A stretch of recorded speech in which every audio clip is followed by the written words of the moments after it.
Alors nous allons continuer à parler de la prière aujourd'hui, pour la troisième fois, c'est le troisième message que nous faisons sur le sujet. Et si je devais tenter de résumer ce que nous avions dit dimanche passé, je commencerai par dire que prier change quelque chose. Parce que notre Dieu qui est proche de nous nous entend et agit en conséquence.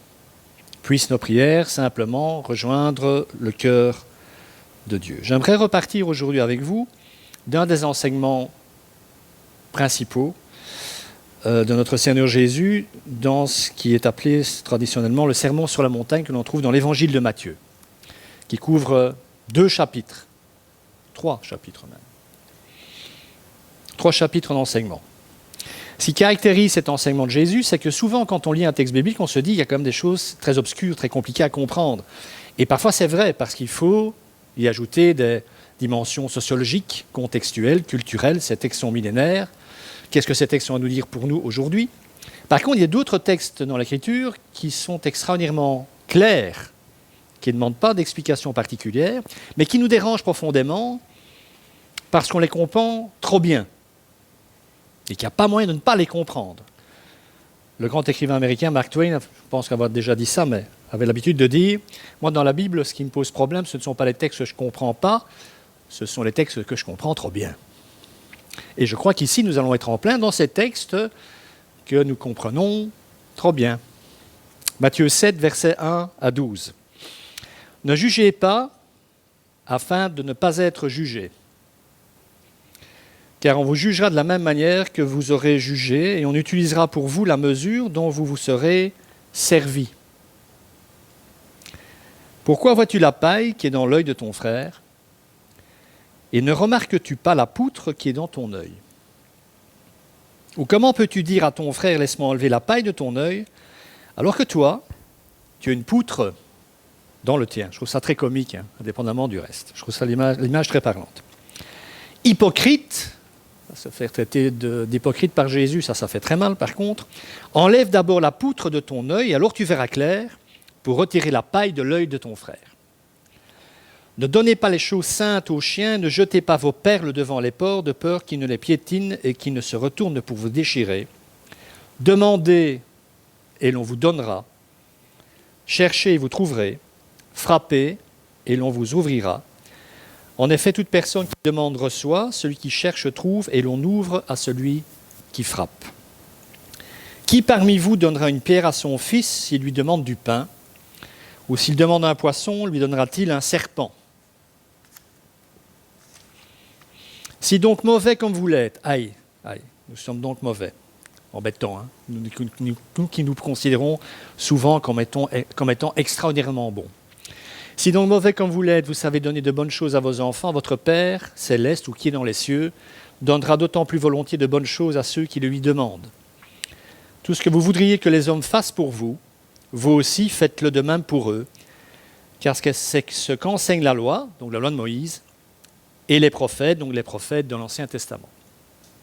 Loi de Moïse et Ancien Testament qui sont aussi paroles de Dieu, même pour les chrétiens, je le rappelle quand même au passage. Alors comme pour toute lecture biblique, il y a au moins 2 questions qu'il faut se poser en permanence quand on aborde un texte. Et en l'occurrence ici, est-ce que je comprends ce que Jésus dit? Autrement dit, est-ce que je comprends ce qu'il attend de moi? Ça, c'est la première question. Et puis la seconde, que dois-je faire pour obéir à ce que Jésus me demande? Comment faire? Parce que je peux très bien comprendre ce qu'il me dit, mais me dire dans un même souffle, juste après, comment est-ce que je fais pour mettre ça en pratique? Est-ce que je dois essayer plus fort de faire ce que Dieu me demande? Est-ce que ça repose uniquement sur moi? Dois-je me forcer à faire ce que Dieu demande? Rien de tout ça. Ça, c'est la première bonne nouvelle. Car même si cela peut ne pas apparaître à première vue, le secret de l'obéissance, donc de faire ce que Dieu nous demande de faire, d'après Jésus, c'est la prière, justement. La prière se trouve au centre de ce que Jésus dit. Autrement dit, ce que Dieu vous demande d'accomplir, si vous voulez essayer de le faire tout seul, vous n'y arriverez pas. Mais commençons par le commencement. Toute relation comporte 2 aspects. Dès que vous rentrez en interaction avec un être humain, et a fortiori avec Dieu, l'aspect demande et l'aspect réponse à la demande. On est tout le temps dans ce mécanisme-là, même si on ne s'en rend pas toujours compte.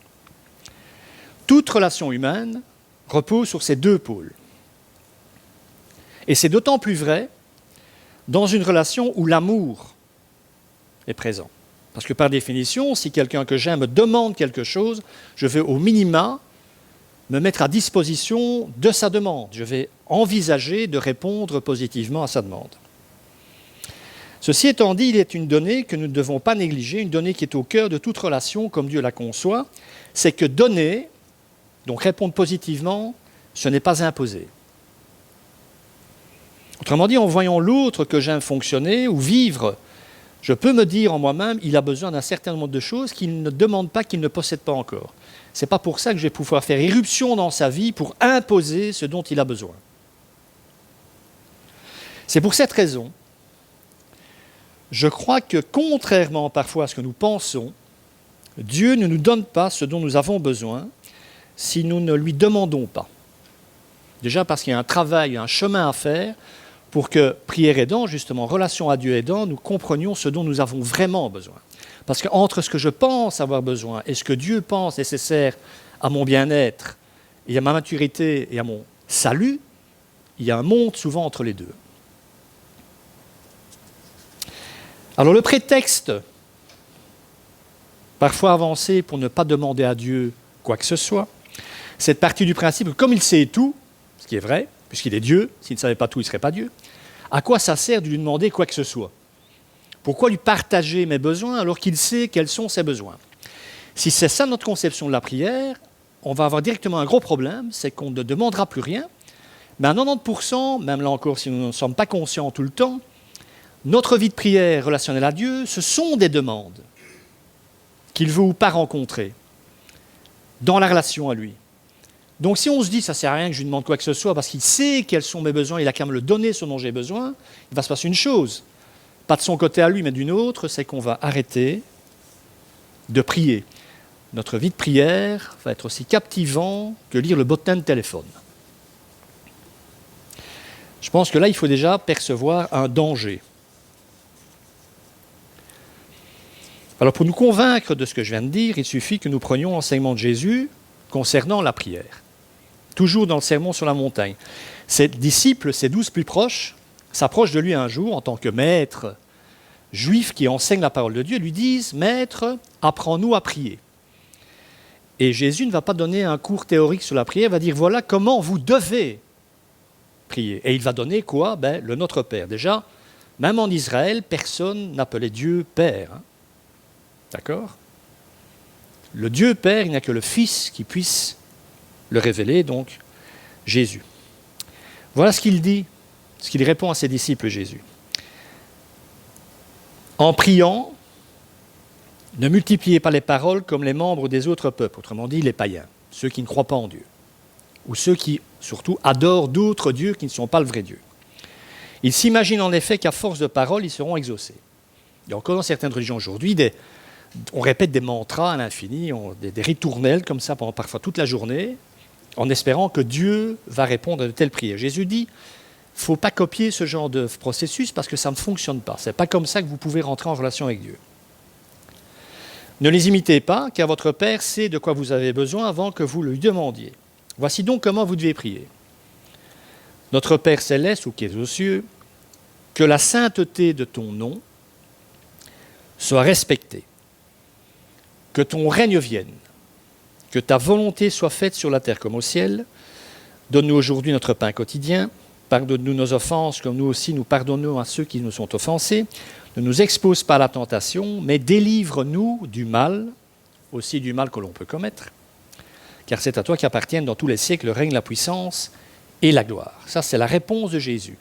Dans cette prière, alors tout le monde connaît le Notre Père, en tout cas en Occident, plus ou moins. De moins en moins, puisque l'arrière-plan chrétien a tendance à collapser, pour ne pas dire à disparaître totalement.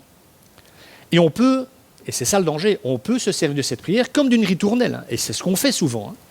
On répète ça dans la liturgie de l'Église, notre Père qui est au ciel, sans comprendre la profondeur de ce que Jésus est en train de nous dire.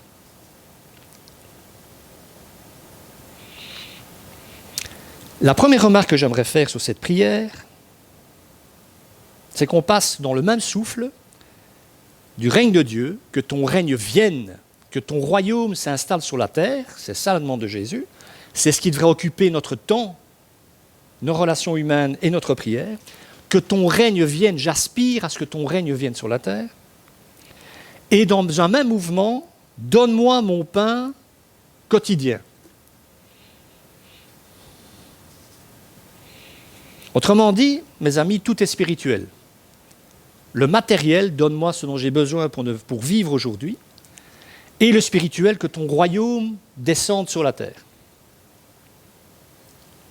Il faut donc prier pour que le royaume de Dieu s'installe sur la terre, et il faut prier pour que Dieu nous donne de quoi nous substanter au quotidien. Ça veut dire une chose, mes amis, c'est que pour Jésus, tout est prière. Tout est spirituel, et tout dépend de Dieu. On est parfois soufflé, à juste titre, par exemple, quand on voit dans l'Évangile la multiplication des pains. Jésus a enseigné pendant 3 jours de suite une grande foule de milliers de personnes. Et à un moment, à la fin de la 3e journée, donc le soir tombe, et Jésus se rend compte donc, que ces gens ont aussi un besoin matériel. Ils ont entendu des messages très spirituels concernant Dieu pendant 3 jours, et là, ils meurent de faim. Ça fait 3 jours qu'ils n'ont pas mangé. Et Jésus... les disciples de Jésus disent, Maître, il faudrait renvoyer ces gens dans la ville pour qu'ils aient acheté de quoi manger, parce qu'ils vont tomber de leur sus, comme on dit à Bruxelles. Et Jésus leur répond, vous allez vous-même leur donner à manger. Et ils disent, mais attends, il nous reste combien? 3 pains, 2 poissons? Je sais jamais en fait. C'est 3 pains, 2 poissons, 5. Vous voyez, je suis encore... 5 pains, 5 points, je fais confiance à ma femme, 5 pains, 2 poissons. Et puis Jésus prie, et il partage les 5 pains de poisson, et ces milliers de personnes ont de quoi manger, et il y a même des restes. 12 paniers de restes. Et on se dit, waouh, quel miracle incroyable, hein. C'en est un. Mais quelle est la première chose que Jésus a fait? Il a remercié Dieu pour le peu qu'il avait. Il n'a pas commencé à râler en disant, t'es un peu lourd là, ça fait 3 jours que je m'esquinte à les enseigner, ils sont morts de faim, et moi il me reste 5 pains et 2 poissons. Ou 5 poissons, 2 pains. Non, 5 pains, 2 poissons. Je ne l'imprimerai jamais, celle-là. Jésus a compris une chose, c'est que tout devait passer par sa relation avec son Père. Même ce que je vais manger aujourd'hui. Alors, dans nos pays occidentaux, où d'une certaine manière, l'opulence règne encore, profiter, ça ne va pas durer, hein, malheureusement. Ça a quoi surprendre quand même, je dépends de Dieu. On a dans notre façon de fonctionner en Occident, je parle pour les chrétiens bien sûr, en particulier, on a cette fâcheuse tendance à se dire, moi j'ai tout ce qu'il me faut, si j'ai envie d'avoir à manger, je prends ma voiture ou je me tape le magasin et j'achète quoi. Donc en quoi est-ce que c'est encore pertinent de dire que j'ai besoin de Dieu pour me nourrir au quotidien? Bien, on se trompe si on pense que ça ne nous concerne plus. Car la prise de conscience, et c'est ce que nous disait ce psaume d'entrée, c'est la prise de conscience que tout vient de Dieu est la raison pour laquelle le chrétien rend grâce à Dieu, par exemple, avant chaque repas. Normalement. Je dis bien normalement. Je ne suis pas là quand vous passez à table. Mais même si vous priez, et croyez-moi, c'est un piège dans lequel on tombe, vous pouvez prier avant chaque repas et en faire une sorte de ritournelle vidée de sa substance. Je te remercie pour le repas que tu me donnes, Seigneur. Sois béni. Amen. Et on se rue sur la bouffe. Sans véritablement encore avoir conscientisé que si j'ai quelque chose sur la table, c'est grâce à Dieu que ce quelque chose existe. Parce que ce que je mange, il l'a créé. Parce que si ce que je mange est le fruit de mon travail, c'est parce qu'il me donne la santé pour être capable de travailler, etc. Quel que soit le bout par lequel vous preniez l'équation, vous dépendez de Dieu, que vous en soyez conscient ou pas. Donc chaque fois que je passe à table, demander mon pain quotidien, remercier pour mon pain quotidien, je me donne à moi-même une occasion de me rappeler de la bonté de Dieu envers moi. Donc manger, juste avant, c'est une occasion, une vraie occasion de prier. Parce que j'entends beaucoup de gens dire « oui, mais j'ai pas le temps de prier ». Ok, ben, c'est au moins prends ce temps-là, quoi. Chaque repas est une occasion de prier et de reprendre conscience de la réalité, la seule, la vraie, tout vient de Dieu et il aime donner ce qu'on lui demande.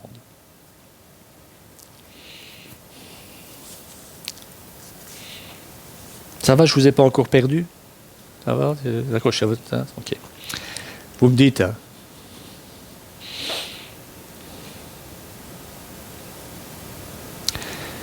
Tout est spirituel. Ce qui signifie aussi, et c'est fondamental, et c'est le sens de ce grand commandement qui est déjà contenu dans l'Ancien Testament, tu aimeras ton Dieu de toute ta force, de toute ta pensée et de toute ton âme et ton prochain comme toi-même, c'est qu'on ne peut pas séparer le rapport à Dieu du rapport aux autres.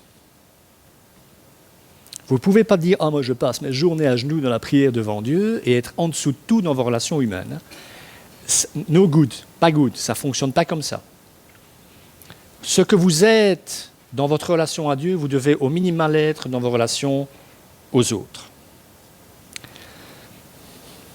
Et ça signifie une chose que l'on loupe souvent, je pense. En tout cas, moi, que j'ai loupé pendant des années. Et je ne dis pas que c'est installé aujourd'hui, je suis honnête avec vous. La prière est la bonne façon pour deux êtres d'interagir. Ce qui signifie qu'il faut que Dieu soit dans la relation que j'entretiens avec l'autre. Et pour comprendre ça, on va reprendre notre passage, si vous le voulez bien. Je vais relire les quelques versets.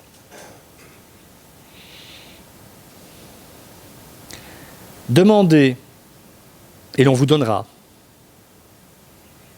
Cherchez, vous trouverez. Une grande promesse. Si tu cherches Dieu, tu le trouveras. Mais il faut chercher. Frappez, et l'on vous ouvrira. En effet, toute personne qui demande reçoit, celui qui cherche trouve, et l'on ouvre à celui qui frappe. Et il redit cette phrase, d'une évidence folle, me semble-t-il. Qui parmi vous donnera une pierre à son fils s'il lui demande du pain, ou s'il demande un poisson, lui donnera-t-il un serpent?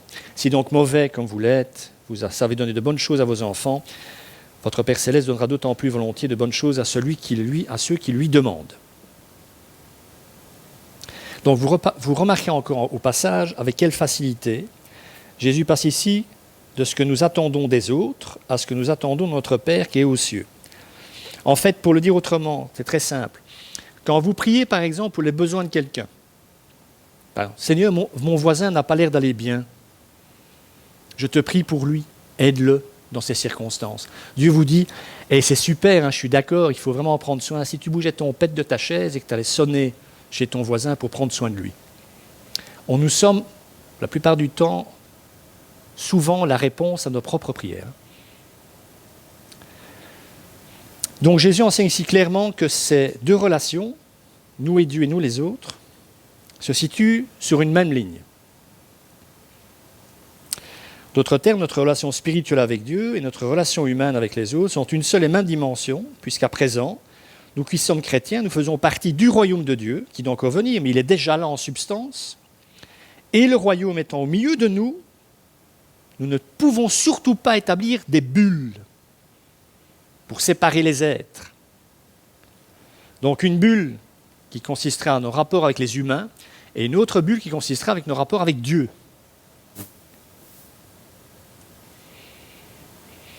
Tout ceci redit encore une chose fondamentale. Si vous devez retenir un truc de ce que je dis ce matin, c'est ça.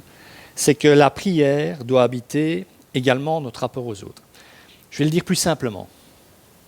Même si vous voyez votre meilleur ami toutes les semaines pendant plusieurs heures, ce qui serait normal si c'est votre meilleur ami, vous aurez toujours plus de temps pour prier pour lui que pour être avec lui. Et souvent, vous serez plus efficace en priant pour lui qu'en étant avec lui.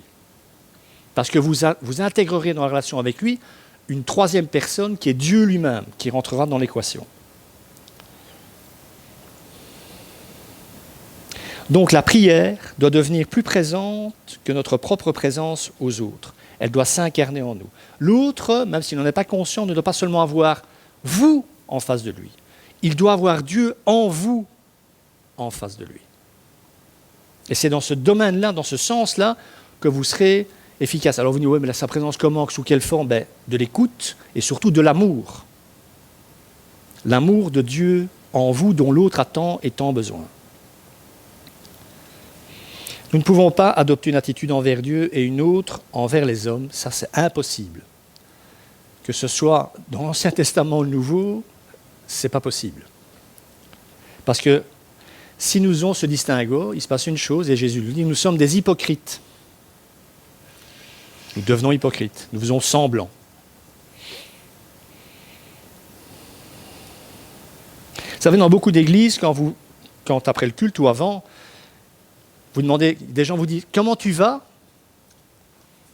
La plupart des gens répondent « Oh, mais ça va très bien, tu sais. » En fait, ils ne vont pas spécialement bien. Pourquoi ils vous répondent « Ça va très bien ?» Parce qu'ils n'en ont rien à faire, en fait, de savoir si vous allez bien ou pas. C'est une formule. Mais ça, ce n'est pas possible quand on est en relation avec Dieu. L'autre a le droit, à ce moment-là, si vous lui posez la question, de dire « Ça ne va pas du tout. » Et indirectement, « J'ai besoin de toi pour que ça aille mieux. »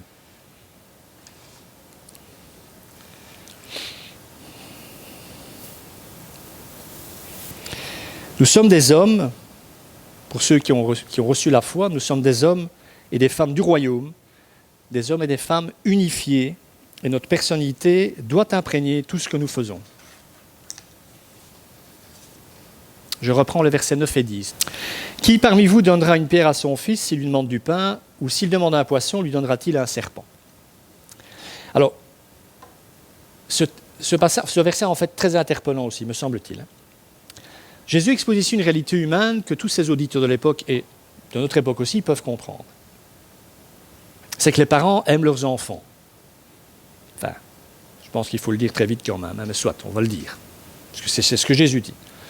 Vous êtes mauvais, vous pensez que vous êtes bon, et c'est pour ça que vous êtes des méchants, parce que vous n'êtes même pas conscient vous-même que vous n'êtes pas bon. Mais même vous qui êtes mauvais, si votre enfant vous demande quelque chose, vous allez lui donner. Parce que vous êtes des parents et vous aimez donc vos enfants. Donc des gens imparfaits, bourrés de défauts, mais qui vont quand même donner ce qui est bon à leurs enfants. Alors bien sûr, reste l'exception éventuelle, et l'histoire en a connu. Il y a des gens, même des parents, qui donnent des horreurs à leurs enfants, et qui vont effectivement donner un serpent à la place d'un morceau de pain. Ça existe, mais c'est quand même pas la norme. D'accord ?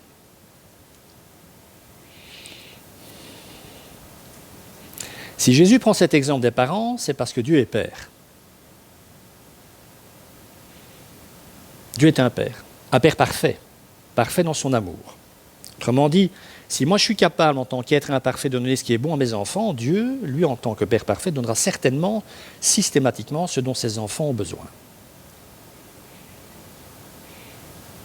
Par contre, il y a quelque chose que Jésus envisage. Jésus a toujours été exaucé. Pourquoi ? Parce qu'il était un fils parfait, justement, qui faisait tout le temps, en permanence, ce que Dieu lui demandait de faire. Il était totalement dans l'obéissance à Dieu. Il n'avait pas de volonté volutive, autrement dit. Sa volonté, c'était de faire ce que son Père lui demandait.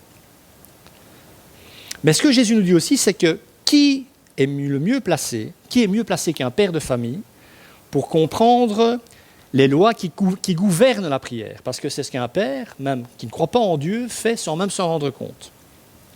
Combien de fois un père est-il obligé, dans l'intérêt de ses enfants, de les décevoir dans leurs demandes, parce que celles-ci sont farfelues ou nocives pour eux ? Un bon père va dire non. Voilà. C'est aussi bête que ça. Il dira non. Ce n'est pas bon pour toi, donc c'est non. Combien de fois, à cause de sa plus grande expérience et de sa connaissance, voit-il ce que ses enfants ne voient pas et ne comprennent pas, en tout cas encore ? Donc, ce qui signifie que la prière n'est pas une directive que nous donnons à Dieu, « Donne-moi ça, papa ». Elle est plutôt la demande d'un petit enfant qui reconnaît que son père sait beaucoup mieux que lui ce qu'il lui faut. Mais le fait demeure. Il y a une puissance extraordinaire dans le fait de demander, dans le simple fait de demander. Il y a une puissance qui se cache dans cette notion de demande. La puissance contenue dans une demande est tellement forte qu'elle nous fait même parfois nous sentir mal à l'aise. Quand vous promenez, on va essayer d'être franc un tout petit peu. Je sais qu'on l'est tout le temps, transparent, enfin oui, je sais. Mais imaginez, vous marchez sur le trottoir et il y a un malheureux qui tend la main pour avoir des thunes parce qu'il crève de faim. J'ai faim, connaissez, on en voit de plus en plus. J'ai faim. Okay. À 20 mètres, vous savez très bien qu'il vous reste par exemple un billet de 20 € et c'est tout ce que vous avez. Ben, le gars, il meurt de faim, donc il n'en a rien à foutre que votre dernier billet, ce soit un billet de 20. À 20 mètres, vous avez changé de trottoir. Pourquoi ? Parce qu'il ne vous dit rien, mais il exprime une demande. Et cette demande vous rend mal à l'aise. Et c'est pour ça que vous changez de trottoir. Donc une puissance dans le fait de demander. Et si vous avez encore un doute, pour ceux qui ont un chien, avez-vous déjà essayé de manger un sandwich au roast beef devant le chien de la maison? Alors ça devient encore pire s'il met sa patte sur votre cuisse, alors ça c'est mort. Et il va partir avec votre sandwich. Mais lui a compris qu'il y a une puissance extraordinaire dans le fait de demander à quelqu'un qu'il sait qu'il aime, parce que le chien sait que vous l'aimez, forcément. Quand ce genre de situation, quand ce genre de situation se produit, vous êtes tout simplement en présence d'une des forces fondamentales de l'univers.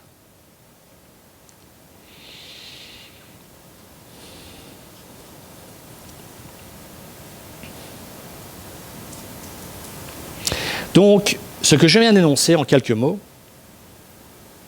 Jésus le relate, nous en parle, nous l'enseigne pour nous aider à comprendre justement la puissance dans la prière. Parce qu'il sait que le danger de nos vies de prière, c'est de ne pas prier du tout, ou de mal prier, ou de commencer à demander des trucs qui n'ont aucun rapport avec ce que Dieu dit dans sa parole.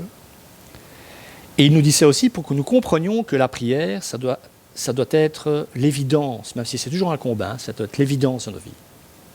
Vous ne priez pas, vous n'êtes pas de relation avec Dieu. Ben, je ne vais pas le dire autrement. Je peux dire que Dominique est mon meilleur ami, si je ne lui parle jamais, il sera en droit de me dire oh, « heureusement que je suis ton meilleur ami ». Qu'est-ce que ce serait si je n'étais pas ton ami du tout?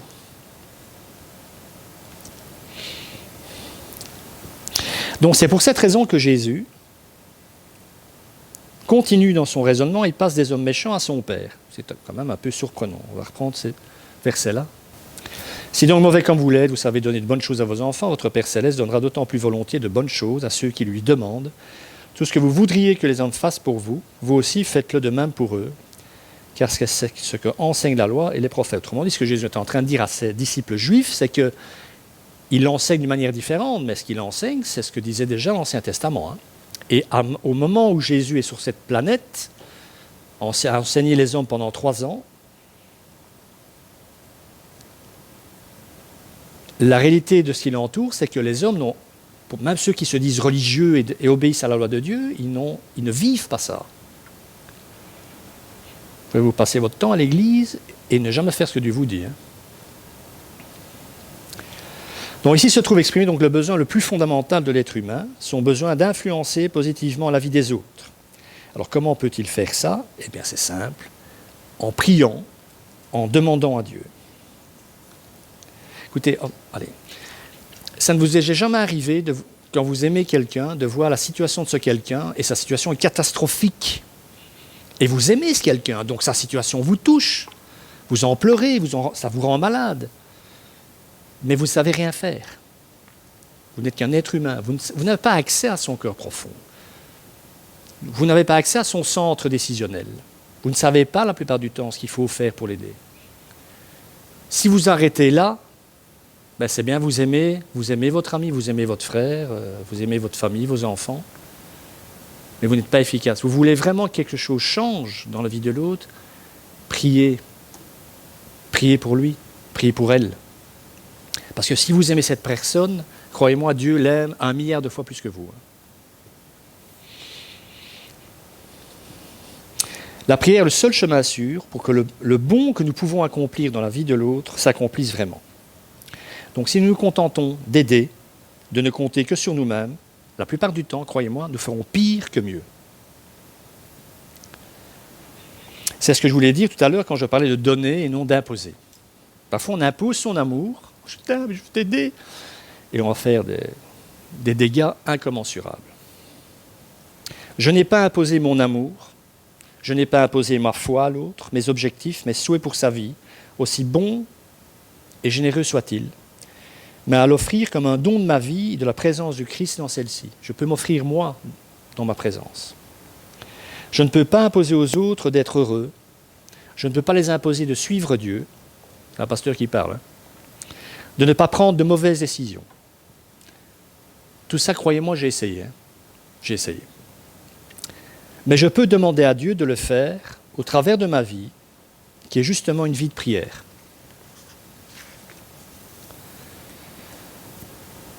Donc, notre confiance en Dieu est la seule chose qui rende possible le fait de traiter les autres comme ils devraient être traités, fais à autrui ce que tu aimerais bien qu'on te fasse, faire aux autres ce que j'aimerais qu'on me fasse.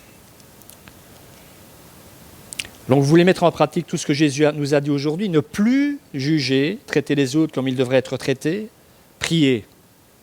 Priez avec foi. Priez en étant convaincu que votre Père écoute.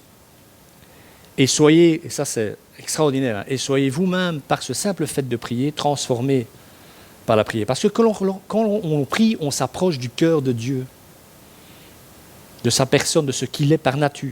Et vous savez qu'il est amour, c'est ce que l'apôtre Jean nous dit.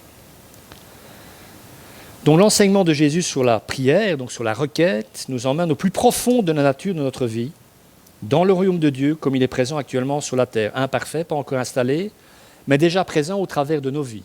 Enfin, en tout cas, ça devrait l'être. Et cette vie s'exprime aussi bien dans sa dimension horizontale, c'est-à-dire humaine, que verticale.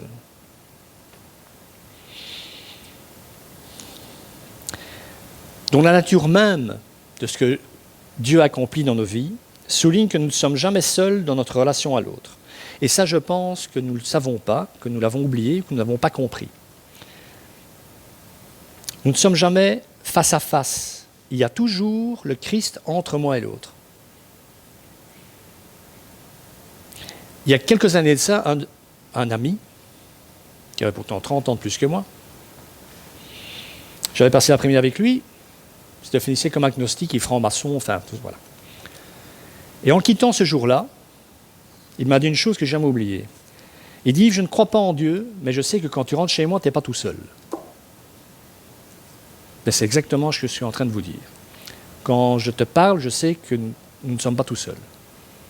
Mais je ne crois pas en Dieu, hein. C'est toujours comique ça. Mais je sais que tu n'es pas tout seul. Je triche. Hein. Vous pensez que je suis seul, mais c'est valable pour vous aussi, un petit chou. Donc aucune de nos relations n'omet la présence et l'action de notre Dieu. Aucune.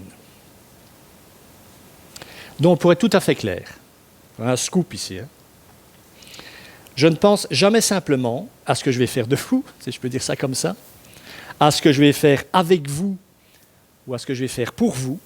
Je pense à ce que nous, Dieu et moi, allons faire de vous, avec vous et pour vous. Et on n'est parfois pas d'accord, ça arrive. Et de la même manière, je ne pense jamais à ce que vous allez faire de moi, ça vaut peut-être mieux pas, me faire ou faire avec moi, mais à ce qui sera fait par vous et Dieu vis-à-vis de moi. Voici comment Dietrich Bonhoeffer, un théologien allemand qui est mort dans un camp de concentration nazi, voilà ce qu'il dit dans son livre intitulé « De la communauté ». Il parle de l'Église en fait. Hein. L'Église, ce sont les membres. Hein. Nous sommes des pierres vivantes, ce n'est pas le bâtiment, c'est nous. Parce que la communauté chrétienne est exclusivement fondée sur le Christ, celle-ci n'est pas une réalité purement psychique, autrement dit humaine. En ça, elle diffère absolument de toutes les autres communautés. La fraternité chrétienne n'est pas un idéal que nous devons accomplir, c'est plutôt une réalité créée par Dieu, en Christ, à laquelle nous pouvons participer. Au plus clairement, nous apprenons à reconnaître que le fondement, la force et la promesse de notre communauté est en Jésus-Christ seulement. Au plus sereinement penserons-nous à notre communauté, prierons-nous pour elle et aurons-nous de l'espérance pour elle. Donc d'après lui, la qualité d'amour d'une communauté priante est radicalement différente de la forme la plus élevée d'amour humain. Alors pourquoi est-ce qu'il ose dire ça ? C'est parce que l'amour humain aime l'autre pour lui-même. Tandis que l'amour que Dieu place en nous l'aime à cause du Christ aussi. Parce que le Christ a donné sa vie pour cette personne-là aussi. Et c'est ce qui permet à Jésus de dire, vous devrez même apprendre à aimer vos ennemis. Parce que je vais donner ma vie pour cet homme ou cette femme qui vous pollue la vie, qui vous pose des problèmes. Autrement dit, si je ne prouve pas d'amour pour quelqu'un, ça vous arrive.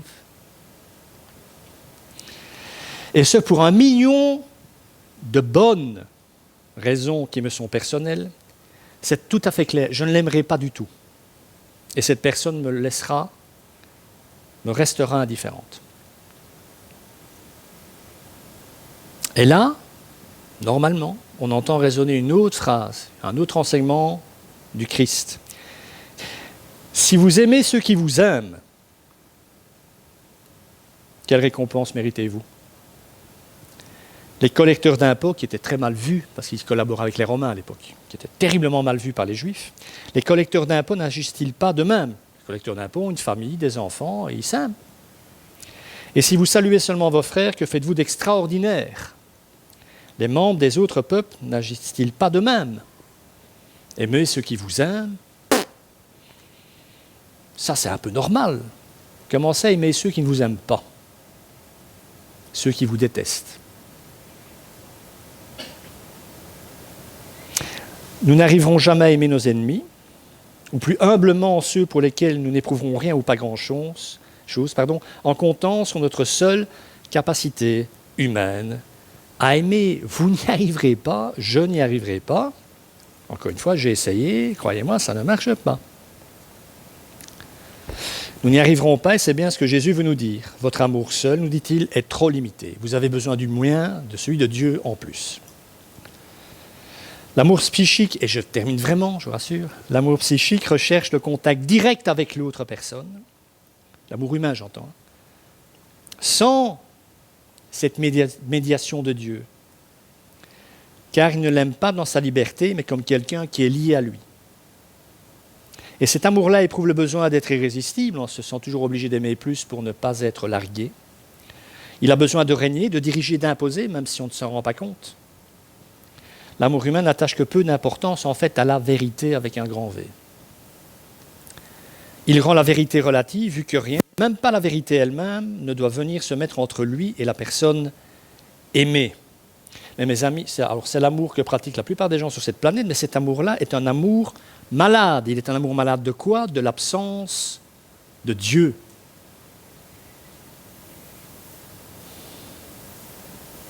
Cette forme d'amour, qui est, je pense, la plus répandue, la vérité doit céder au désir. La vérité, ça ne compte pas, c'est mon désir de l'autre qui compte. Et c'est ça, en substance, qui conduit la communauté humaine. Et on a vu ce que ça donne, même quand on est habité des meilleures intentions du monde. Par contraste, dans l'amour du royaume de Dieu, le Christ se tient entre celui qui aime et ceux qui l'aiment. Et parce que Christ se tient entre moi et les autres, j'ose ne pas désirer faire communauté avec eux. Autrement dit, je renonce à la toute-puissance dans la vie de l'autre. Je ne vais pas en faire ce que moi j'ai envie d'en faire.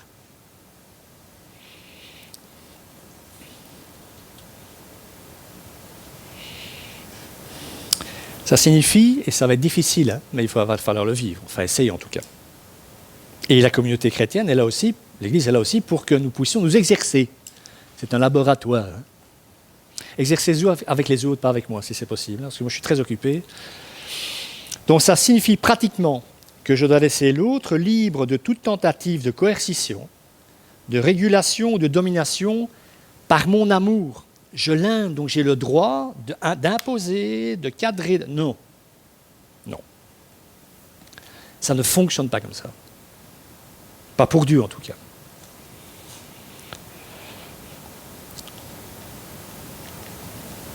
Cet amour spirituel dont Jésus nous parle, en fait, va parler de Dieu, de ce quelqu'un que j'aime. Il va parler à Dieu de ce quelqu'un que j'aime. Plus qu'il ne parlera à un frère de moi, autrement dit, je dois être présent à mon ami, à celui que j'aime, mais je dois surtout être présent pour lui dans ma vie relationnelle avec Dieu. Donc, si vous m'aimez, question rhétorique, je ne demande pas de réponse. Si vous m'aimez, comme je vois de l'amour dans votre regard, j'ai besoin que vous soyez là pour moi, que vous m'écoutiez, que vous preniez soin de moi dans tous les domaines possibles. Mais j'ai aussi et surtout besoin que vous priez pour moi, que vous soyez prière pour moi. L'amour du royaume, c'est que le chemin le plus direct vers les autres est toujours celui de la prière adressée à Dieu. Et que l'amour pour les autres est entièrement dépendant de la vérité qui est révélée par le Christ. Et tel que l'Esprit Saint qui vous était donné à votre nouvelle naissance, vous le révèle. Si nous ne faisons pas ça, si nous ne prenons pas ce chemin, Jésus s'adresse à des gens qui sont dans une communauté de foi, hein, des gens qui croient en Dieu. Donc ça veut dire que ce que je suis en train de dire, ça ne concerne pas simplement les gens qui ne croient pas en Dieu. On peut croire en Dieu et ne pas fonctionner en termes d'amour comme Dieu le conçoit.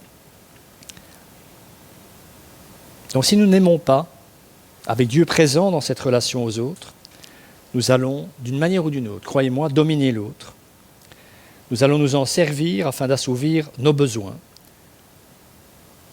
Et nous allons même parfois parler de Christ à ceux que nous aimons, ceux que nous côtoyons, que l'on aime et qui ne connaissent pas Dieu. Nous allons même leur parler de Dieu, parce que nous les aimons, plutôt que de parler d'eux à Dieu, parce que lui les aime d'un amour infini. Je terminerai encore, j'ai un peu abrégé, je terminerai simplement en vous disant ceci, si ça peut vous aider. Ça va peut-être faire peur, mais c'est vrai. À titre personnel, je ne mouille que moi, en disant ça forcément. À titre personnel, c'est par amour que j'ai commis les plus grandes erreurs de ma vie.